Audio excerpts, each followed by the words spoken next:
Hello everyone, welcome to Best Recipes with Sharon. Today I'm going to show you how to make New York style pizza in about 5.5 minutes, so stay with me, it's a quick one. We've been trying for a long time to nail this recipe down and tried many versions ourselves. We believe we finally found the right combinations and method to get the incredible and delicious New York vibe. The dough is the most important part of the pizza to get right, so let's get on to making the dough. Start by adding 2 1/4 cups of warm water to the mixing bowl. Then add 1 tablespoon of white sugar. Add 1 teaspoon of active dry yeast and let it sit for about 5 minutes until it starts to foam. This process is called blooming. Then next you'll add 1 tablespoon of kosher salt. You will need a high protein flour. This will provide the chewy texture that's characteristic of the New York style pizza. Start by adding about 2 cups of bread flour and mix that in. Add 2 tablespoons of extra virgin olive oil. Then mix the olive oil until it's well incorporated into the dough. Then add another 3 cups of the flour and mix it in until the dough starts to cling together. You will need to add a little more of the bread flour. This part isn't measured, you just keep adding a little bit more until the dough starts to form a soft dough where you can work with it. Then turn your dough out onto a floured surface. And gently knead the dough and add just enough of the bread flour to keep the inside of the dough still sticky but the outside workable. Flour a sharp knife and cut your dough into pieces.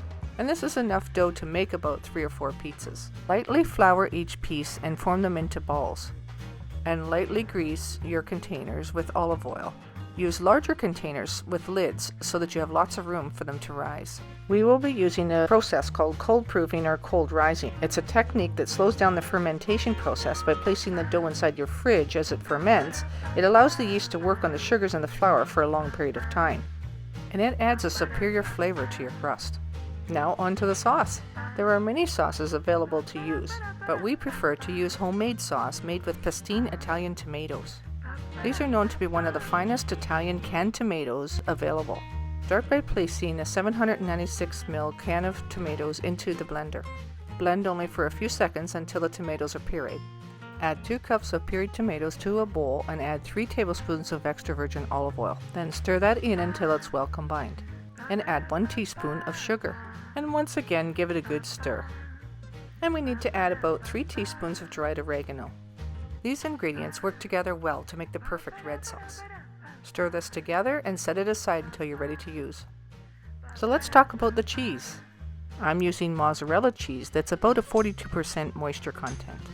It's important to have a low moisture cheese because as it melts, it releases less moisture into the crust and allows it to be more crispy.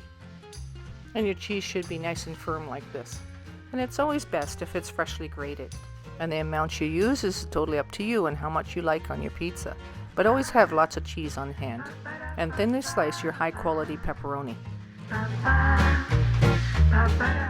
You need to preheat your pizza stone at the same time as you're preheating your oven. I place the pizza stone on the middle rack with the handles facing the back and the front of the oven. This will serve as a stopper when you place your pizza on the stone. We preheated the oven to 550 degrees. And this is as high as my oven will go. And the pizza stone that I'm using today can take temperatures up to 900 degrees. So be sure that your pizza stone can take those kind of high temperatures. Ideally, your dough will have been in the fridge for about 5 to 24 hours. And you'll need to remove it from the fridge for about an hour before you're ready to use it. And that's because it needs to warm up to room temperature. That's to be sure that you're not placing cold dough on a hot stone. You could crack your stone. Then you take your dough piece and you stretch it like this, letting the weight of the dough pull down on it. Then place your dough on a floured surface and gently press it into a circle shape, making your dough as thin as possible and 1 or 2 inches smaller than the size of your stone. Leave the dough to rest for a few minutes. Then generously sprinkle your pizza peel with cornmeal. This works as an excellent vehicle for your pizza to be transferred from the peel to the stone. Working quickly, pick up your pizza dough and place it onto the peel. Then place 1 scoop of the red sauce in the middle of the dough and spread it around evenly to the edges.